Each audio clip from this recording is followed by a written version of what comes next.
Hi guys, and welcome back to OG Cars, and in today's video you join us back with Colin, the Citroen C1. Now, as you may have seen in a very recent previous video, he's been filmed, he's new to the channel, he's a little bit newer, which is a little bit different for us guys, but basically we wanted something slightly more modern as a daily just to try, and you know, it came up cheap, so great.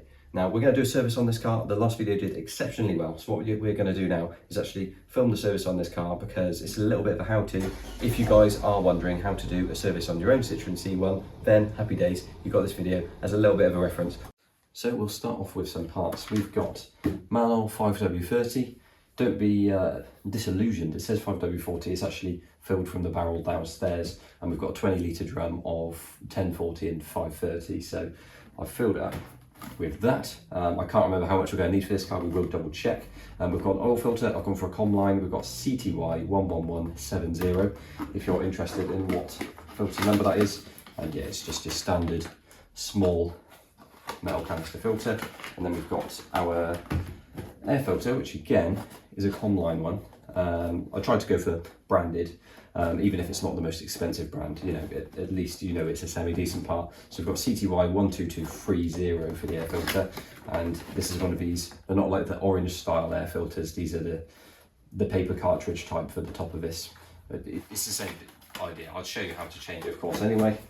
And then we've gone for the best spark plugs, NGKs, and we've got LFR 6C11s, and obviously as a 3-cylinder you only need 3 of these. Now you can buy all of this as a kit on eBay, obviously I had the oil so that's fine, and I did manage to find a service kit on eBay for £23 which included the Comline oil filter, air filter and spark plugs. So for £23 plus the oil you really can't go wrong. Obviously you can buy the kit with the oil if you don't have it already. So let's, now that we've got those parts together, go to the passenger footwell where you will find the bonnet release, and we'll get that open. So we've got the latch under the right hand side and you just lift it like so, that lifts up the bonnet. Our stay is underneath just on a clip, take it off, hook it down, and there's a little point on the near side front of the strut tower which just slots into there, and then your bonnet's up and we can have a little look at what we've got. So now that we're under the bonnet, I'm just going to undo the oil cap and let loose the dipstick, because this allows the oil easier access to come out the sump when we undo the sump plug now. I don't know what you guys may have access to at home, so what I've used is a general small size trolley jack and 2 axle stands to lift up the side of the car. It makes it easier for access underneath. Obviously it's probably enough room under a standard height one of these if you had the wheels up on a pavement and tried to get underneath there, but ultimately any way you can get to the oil filter and sump plug in a safe manner, then yes, do that. So with the car safely lifted, here is what we have, and apologies I'm lying on the floor so my filming may not be the best now, but our oil filter is obviously here and our sump plug is on the back of the sump here, which is a 14mm. So we've got a 14mm socket. I'm just going to grab a ratchet now and grab an oil filter wrench so we get this undone as well. I've got loosened off very slightly. I'm just going to make sure it's still tight because I need to put my tray under there. Obviously here is a 3-pronged oil filter wrench. I'm just going to grab an extension. Okay, so the contraption I have now is a large ratchet with an extension, small one, semi, and the 3-armed oil filter wrench. So now I'm just going to pop this down. What I'm going to do now is make sure it's tight on the top, hold it taut, and just simply undo. Now it's fairly tight, this one. Once it's undone, a few clicks, we should be able to do it by hand. Obviously we won't undo it all the way until we get our tray under there. Yeah, we can hear it moving away now, and I can move it by hand. So we'll tighten it back up and go get that tray. So what I've got is just an old oil can with the top cut off. Obviously you can use an actual oil tray, which would be ideal. But yeah, either way, you need to catch it to dispose of it properly. I'm just going to do the oil filter first, just because they're quite far away from each other. And my axis on this isn't very large. So what I'll do, I've got a dirty rag as well, and I'm throwing my torch all over the place. Make sure you can see, that's always helpful. Let's get the oil filter undone. If we do a couple of turns, it should start dropping oil. Just make sure it's going into the right place as well. And then we'll let it do its thing for a moment before we take it off all the way.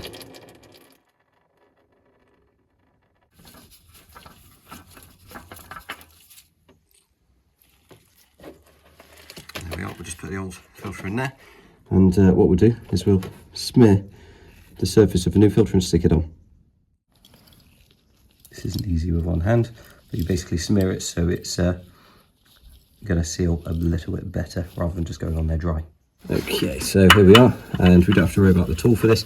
Just go do it up all the way, and then we'll do it hand tight. So you don't want it mega tight, just want to do it until it stops by hand basically, or at least whatever the instructions say on the oil filter. Not too tight, but not too loose either.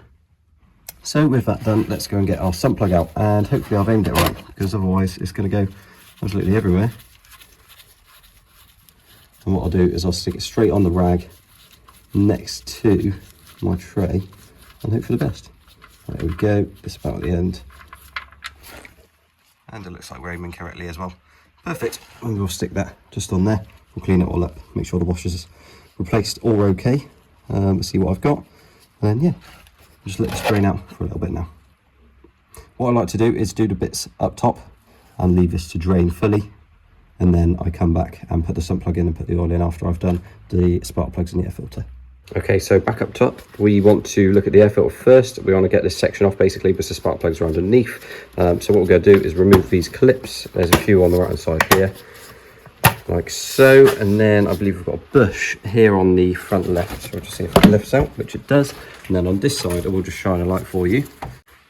Okay, so on the driver's side at the back, we've got this clip holding on the throttle body section. So if we push those in, just lift, then just like that, we've got that bit removed, and we can come out here and we can literally just remove the whole of the top like that. Obviously, really easy access to the air filter there, and really easy access to the spark plugs there. Perfect. The air filter literally just falls out of there, and yeah, that one's well overdue a change. So here's our nice shiny new one, and we're just going to stick it in here because when the top goes on, we can literally just clip it on, and that'll be absolutely fine. So that's our new one. Next up, let's go and get the right size for this and get these spark plugs out. It does look like as well I missed this pipe, which I assume just does, well, it does fit onto that section of the filter that I just removed. The clip was so loose that it just came in and out anyway, so that should be absolutely fine when going on, but just make sure that yours does come apart okay and does go back on okay when you put it back on. I'll apologise because the rain has come in now, hopefully you can't hear it too much. And basically we've got 10 mils holding on the HT leads slash coil packs. They're individual coil packs, so the HT lead is incorporated into the coil pack on these. There we are, just basically small 10mm bolts holding down that coil pack. So we just undo all three of these and we'll just pull all of them out and see what size spark plug we've got.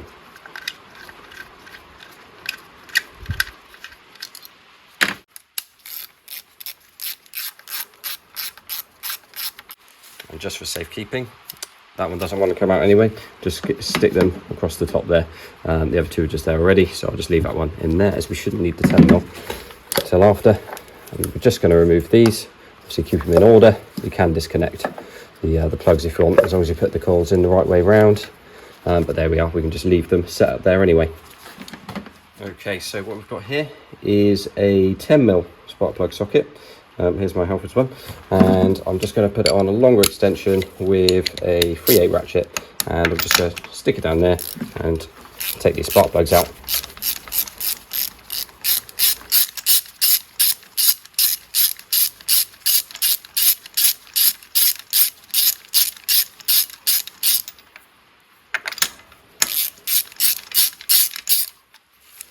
And there's plug number one. So yeah, we're just going to remove these spark plugs now, stick them up the top. They're just going to go for scrap anyway, so let's get all of those undone. That's all of our plugs out now, so let's go and find our new ones. Okay, so we've got our new NGK-Rs, and we're just going to stick them in the extension with the 10mm spark plug socket, and we're not going to use the ratchet yet. We're just going to do them up by hand all the way first, because we don't want to cross-thread these. Not at all, so we'll get all of those done first, and then we'll basically knit them up with the ratchet afterwards.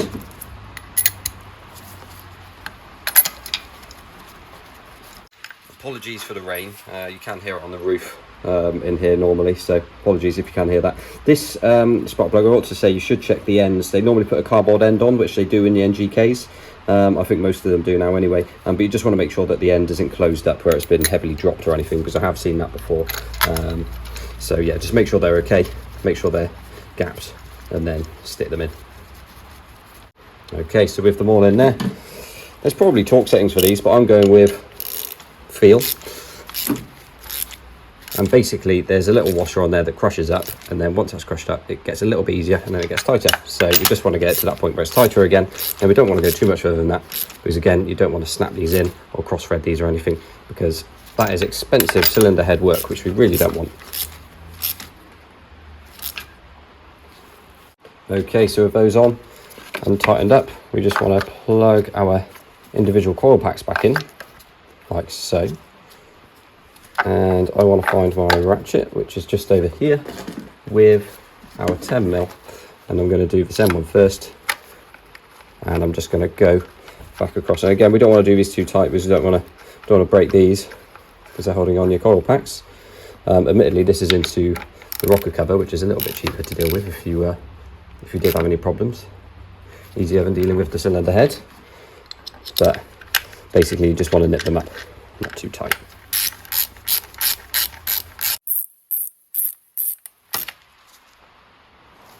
And with those three done up, I'm just going to go and grab the air intake cover.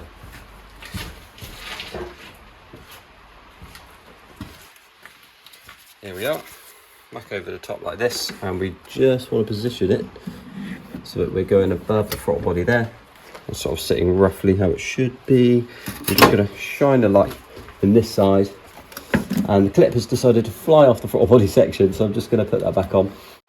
Let's put you over there so that you can see. So yeah, basically you just want to grab that clip, make sure it's all the way around, which it's not at the moment. I don't know why it's decided to fall off. There we are, it's back on there now. And then we just want to open it up and make sure things are not quite lined up. Let's go and check.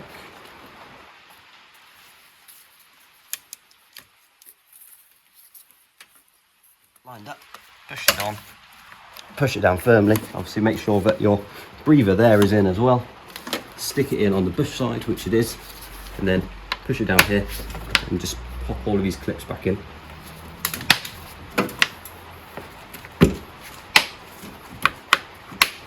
And with that, we've got the 4 clips, we've got the bush in the bottom there, we've got the breather pipe, and we've got the throttle body section with the clip at the back.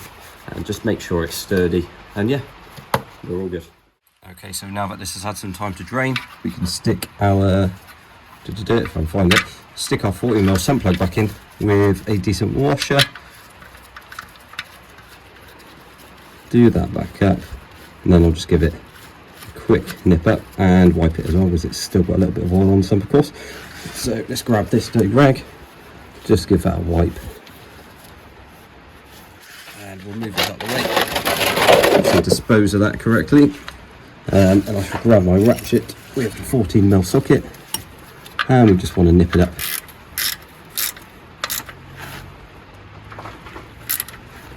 Like so.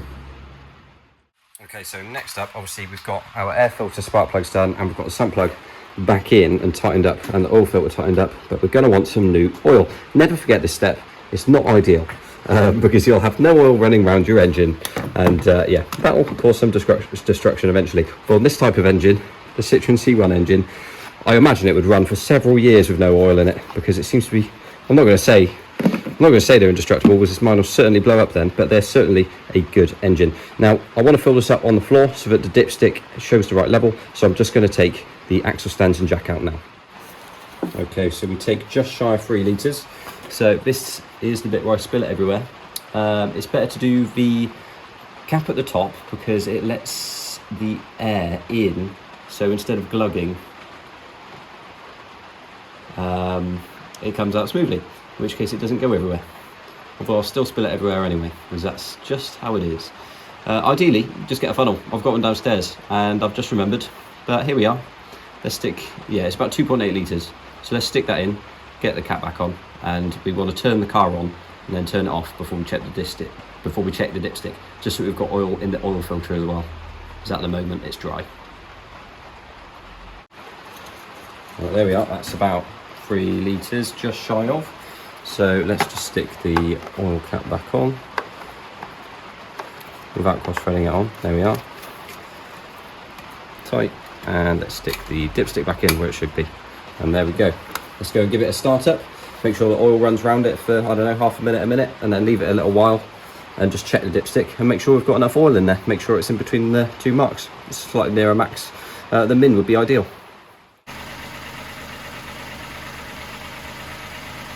So a few other quick things you can check under here easily yourself is that the coolant is full. So if you check down here, you can see at the top line there is F and the bottom is L. So obviously you've got full and low. So you just want to make sure that the coolant is at the F line, which it is on here. You can check the battery terminal clamps. This has had a new battery semi recently, so that's all okay. This is for the rad, but you just fill it up from the expansion tank, so you don't need to worry about that. And the wash fluid I've already topped up, so that's absolutely fine, but you top it up here. And the brake fluid, you can check it here, and if you just shine a light under it, you can see mine is full as well. It's that sort of yellowy .4 brake fluid style, so yeah, you can see that absolutely fine as well. So that's all good. Everything under here is checked. Other things you should check on your service are the condition of the brakes if you can. This has had semi-recent front pads and discs done in Mary's ownership, so that's all good. And you can check the tyres as well, so you can check the tyre tread. Admittedly, I should have done that while it was jacked up, but you can see there that there's plenty of tread on the tyre. And yeah, just make sure you pump them up, make sure you've got the correct amount of air in the tyre, and then yeah, you're pretty much all serviced and ready to go. I'm just going to give it another couple of minutes now that the engine's been off, and just check the oil on the dipstick, and as long as it's all good, then we're good to go on the road again. Okay, so here we are with a rag. We're just going to pull the oil dipstick out of there. It's a bit annoying, but it's literally pointing the inside of the headlight, but it is bendy enough, so it's fine. Basically, we want to wipe this one all the way first, because it will give us a false reading since it's recently been on. So we've got full at the top and we've got low at the bottom. So what we're going to do now is just dip the oil, like so, let it in for a moment, take it out, and just check. And it's about halfway on the dipstick, so what I'll probably do is give it a very quick top up, but you don't need to see me do that because you know exactly how to do that. But yeah, that's pretty much it. I'll give it a quick top up now, make sure it's at full, and then we're all good. It's got fresh oil filter, spark plugs and air filter, and we've checked everything else and it's good to go. Okay, and the other important thing to do is make sure you don't leave all your stuff on the tray, otherwise you'll lose all your tools, especially if you're doing customer cars. Ask me how I know. This torch was underneath a customer's driver's seat after I did a pollen filter on a Fiat 500, and 1 year later I received it back when they came for their next service. So I've got 2 of these because I bought another one in between. But yeah, that's it. That's the service. We'll just shut the bonnet all the way, make sure it's firmly shut and on the end of the latch, not on.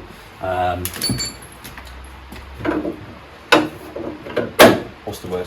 You don't want it on the latch like that. You want it shut all the way. I'm not going to do it because I just need to quickly top up my dipstick. There we are. That's how you do that. So I hope you enjoyed this video, guys. Like, comment and subscribe, and we shall see you all in the next one.